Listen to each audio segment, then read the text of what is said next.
Бәріне сәлем. Шкаф тазалайын дедім бүгін. Шкаф болғанда мына жерде дәрілер сақталады. Үнчен дәрілер, в общем. Дәрілердің бәрін шығарып, фери қосылған сумен сүртіп алдым. Балашаға мініп осы жерден конфет бар ма екен деп бар жақты ақтарып ашады, қарайды.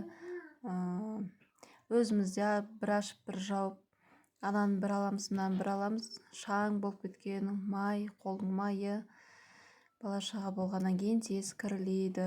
Осылай қоңыр болғаннан кейін әйтеуір білінбейді, ақ болса не болар екен деп қоям. Барлықтарыңыз, балашағаларыңыз осылай конфет іздей ма, тәттілер іздей ма?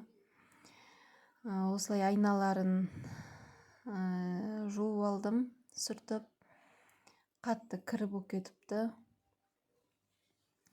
Просроченный дәрілер көп, мерзімі өтіп кеткендер көп екен. Оларды біразын тастадым. Ауырғанда осы дәрілер табылмайды негізінде. Ал тұрса ауырмаймыз дегенсің ба? Ауырғаннан Құдай сақтасын. Осылай деген. Осындай қағаздар тауып алдым. Бұрынғы түсінетіндей ашып оқып қоям. Әйтеуір түсінген жоқпын, бірақ керек емес екен. Барлығын мусорға тастадым. Орындарына салдым, реттеп. Бүгіндікке осы. Менде